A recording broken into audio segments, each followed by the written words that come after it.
12 ലക്ഷം രൂപ വരെ വാർഷിക വരുമാനമുള്ള വ്യക്തികളെ ആദായ നികുതി വിമുക്തമാക്കിയതാണ് 2025-26 സാമ്പത്തിക വർഷത്തേക്കുള്ള കേന്ദ്ര ബജറ്റിനെ ജനപ്രിയമാക്കുന്നതെന്ന് ധനമന്ത്രി നിർമ്മല സീതാരാമൻ തന്റെ ബജറ്റ് പ്രസംഗത്തിൽ ആ പ്രഖ്യാപനത്തിന് നൽകിയ ഊന്നലും ഭരണകക്ഷി ബെഞ്ചിന്റെ അതിനോടുള്ള പ്രതികരണവും വ്യക്തമാക്കുന്നു. 142 പരം കോടി പൗരന്മാരുടെ രാഷ്ട്രമായ ഈ മഹാജനസഞ്ചയത്തിൽ പുതുതായി 1 കോടിയിൽ പരം മാത്രം ഗുണഭോക്താക്കൾക്കായിരിക്കും ഈ നികുതി ഇളവിന്റെ ആനുകൂല്യം ലഭിക്കുക. രാജ്യത്തെ മധ്യവർഗത്തിൽ തന്നെ ഒരു ചെറുപറ്റം വരേണ്യ വിഭാഗത്തിന് മാത്രം പ്രയോജനം ലഭിച്ചേക്കാവുന്ന ഈ പ്രഖ്യാപനം വാർത്തകളിൽ സൃഷ്ടിക്കുന്ന അമിതാവേശം നമ്മുടെ സമകാലിക സാമൂഹ്യ രാഷ്ട്രീയ സാമ്പത്തിക ജീവിതത്തിൽ ആധിപത്യം പുലർത്തുന്ന മുൻഗണനകളിൽ വന്നിരിക്കുന്ന അസന്തുലിതാവസ്ഥയെയാണ് അടയാളപ്പെടുത്തുന്നത്. വരുമാന നികുതിയിൽ ഇപ്പോൾ പ്രഖ്യാപിച്ച ഇളവ് മോഡി സർക്കാരിന്റെ അസാധാരണ കണ്ടെത്തലായി വ്യാഖ്യാനിക്കുന്നത് പൊതുജനത്തിന്റെ ഓർമ്മശക്തിയോടുള്ള വെല്ലുവിളിയല്ലാതെ മറ്റൊന്നുമല്ല. 8 ലക്ഷം രൂപ വരെ വാർഷിക വരുമാനമുള്ള കുടുംബങ്ങളെ സർക്കാരിന്റെ വിവിധ ആനുകൂല്യങ്ങൾക്കും ഇളവുകൾക്കും യോഗ്യരാക്കി പ്രഖ്യാപിച്ച സർക്കാരാണ് ഇതെന്ന് വിസ്മരിക്കരുത്. ഇത്തരം നികുതി ഇളവുകൾ മോഡി പൂർവ്വ സർക്കാരുകളും പ്രഖ്യാപിക്കുകയും നടപ്പാക്കുകയും ചെയ്തിട്ടുമുണ്ട്. രൂപയുടെ മൂല്യശോഷണം, പണപ്പെരുപ്പം, വിലക്കയറ്റം, ജനങ്ങളുടെ ക്രയശേഷിയിൽ നിരന്തരം സംഭവിച്ചുകൊണ്ടിരിക്കുന്ന തകർച്ച തുടങ്ങി വിവിധ സാമ്പത്തിക യാഥാർത്ഥ്യങ്ങളെ നേരിടാൻ അതത് കാലത്തെ സർക്കാരുകൾ അവലംബിച്ചു പോന്ന പരമ്പരാഗത തന്ത്രങ്ങൾക്കപ്പുറം ഇപ്പോഴത്തെ നടപടിയിൽ അത്ഭുതകരമായി യാതൊന്നുമില്ലെന്നതാണ് വസ്തുത. ഇപ്പോൾ പ്രഖ്യാപിക്കപ്പെട്ട നികുതി ഇളവാകട്ടെ രാജ്യം നേരിടുന്ന വളർച്ചാ മുരടിപ്പ്, സാമ്പത്തിക മാന്ദ്യം എന്നിവയോടുള്ള പരമ്പരാഗത പ്രതികരണത്തിനപ്പുറം യാതൊന്നുമല്ല.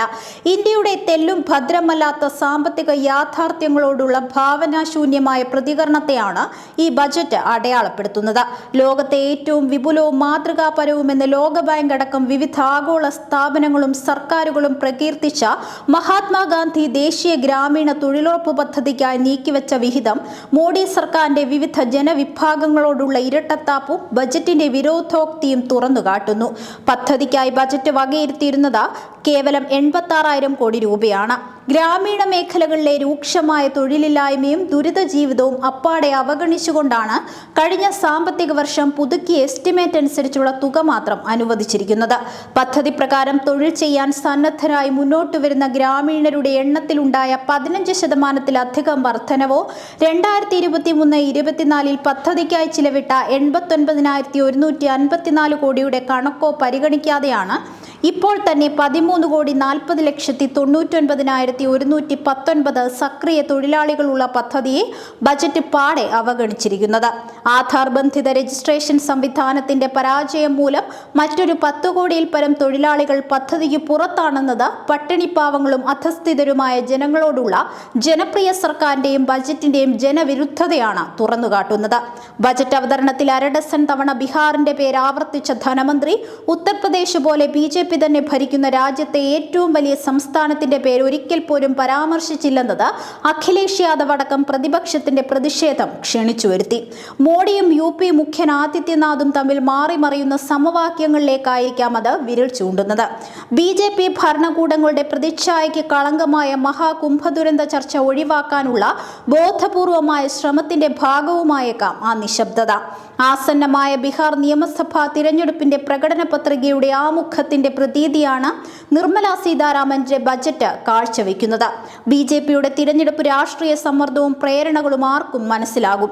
എന്നാൽ അതിന് നൽകേണ്ടി വരുന്ന വില രാജ്യത്തിന്റെ സാമ്പത്തിക ഫെഡറൽ സന്തുലനത്തിന്റെ തകർച്ചയാണ്. കേരളം മോഡി സർക്കാരിന്റെ നിരന്തരമായ അവഗണനയുടെയും രാഷ്ട്രീയ വൈരത്തിന്റെയും ഇരയാണ്. ഇത്തവണത്തെ കേന്ദ്ര ബജറ്റ് ആ അവഗണനയും രാഷ്ട്രീയ വൈരവും ഒരിക്കൽ കൂടി ആവർത്തിച്ച് ഉറപ്പിച്ചു.